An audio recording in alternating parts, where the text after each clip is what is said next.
What's good, YouTube? I go by the name of Q. If you're unfamiliar, if you are familiar, shout out to you. Welcome back to the channel. I just did something that a lot of people in the personal finance space would not suggest or agree with. But the beautiful thing about personal finance is the fact that it's personal. I've talked about this on my channel before.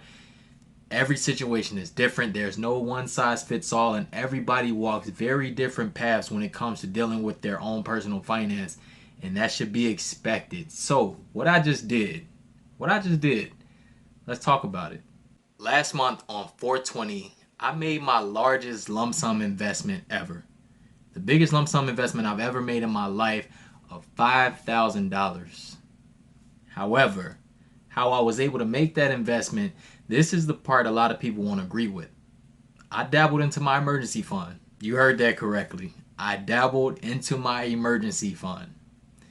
I had a $10,000 emergency fund, and I took half of that and invested it into a REIT, a real estate investment trust by the name of Realty Income, ticker symbol O. If you're familiar with that, let me know in the comments.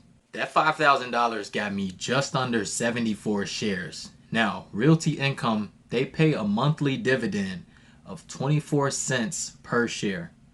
So 74 shares will get me just under $18. We'll round up for round numbers. So $18 a month.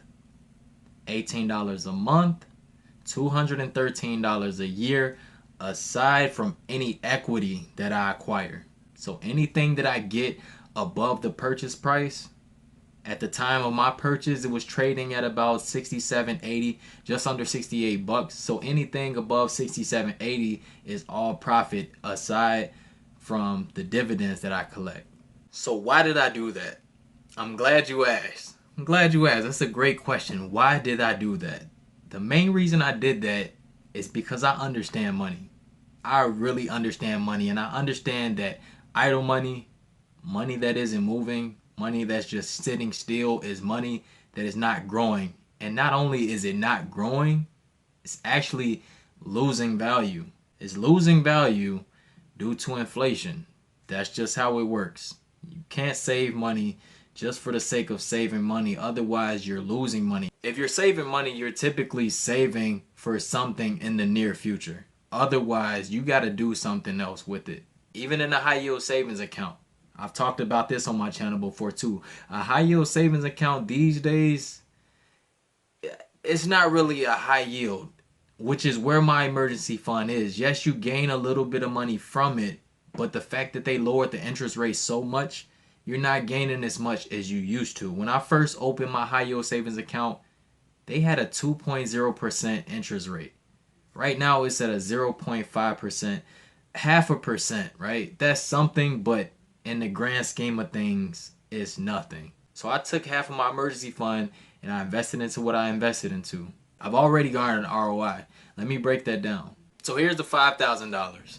It's broken up into two parts. I can't explain why it is that way, but that's just how it is. I trade on fidelity, but the purchase price is still the same, $67.78.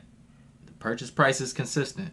Now, of course, the share quantity is the same way. I got 73 up top and then it's 0.767 at the bottom, just under 74 shares.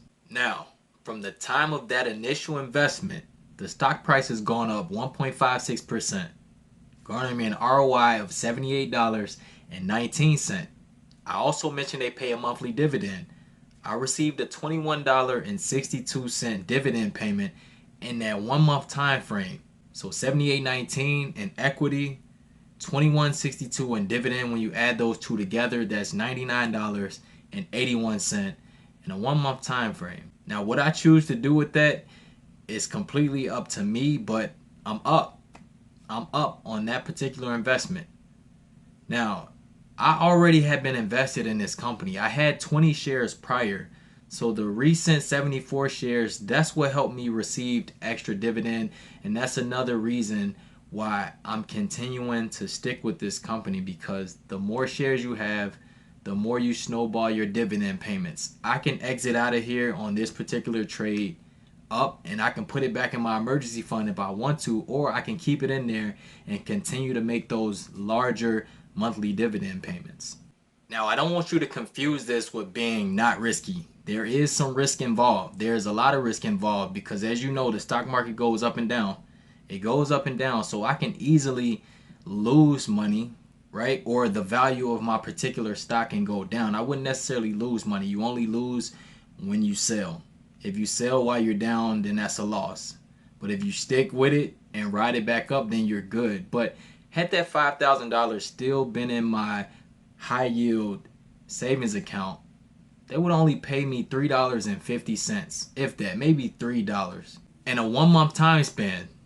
So I flipped it on his head, twiddled my thumbs a bit, moved a few things around, and that's a significant amount of money. So I don't want to downplay that. But just by being strategic, just by using my mind, just by using the due diligence I've done, the things I've studied, it garnered me an ROI of $100. So that's the applied knowledge that I always preach on this channel, right? I get real surgical with this sometimes. Like, there's no get rich quick. There's no get rich quick, but you can definitely fast track your way with the knowledge that you have, and when you apply it. There's so many ways to do things. There's multiple side hustles, and within the stock market, I basically treated it as a high yield savings account. Now, I can hear y'all saying now, well, what about your emergency fund? In that 1 month time span, I was able to put another $1,000 back. So I pretty much took a loan from myself. I pretty much gave myself a loan from myself, and that's already in the process of being relinquished. Relinquished? Replenished. Replenished.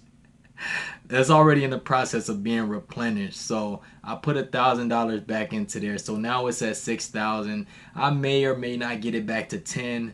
Who knows? But hopefully you get the gist of what I did. If you didn't, I made a breakdown on my Instagram, Q Makes It Happen on Instagram. Go check that out. My most recent post, I get this entire breakdown of what I just went over in this video, and it gives a little more insight into what I did if I didn't come across correctly in this video, which I think I did a pretty good job. Y'all let me know in the comments how I did. But I think I relayed my message.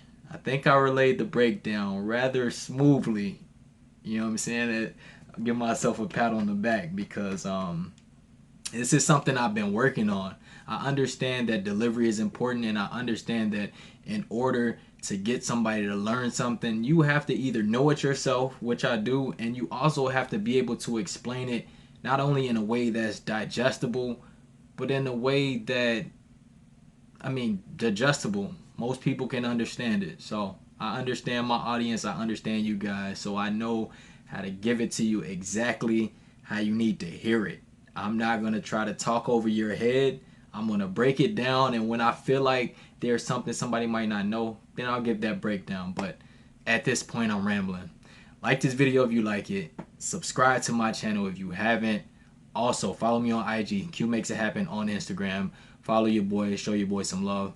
I go by the name of Q, and like I always say, if Q can make it happen, you can make it happen. I'll holler at y'all next video. Peace.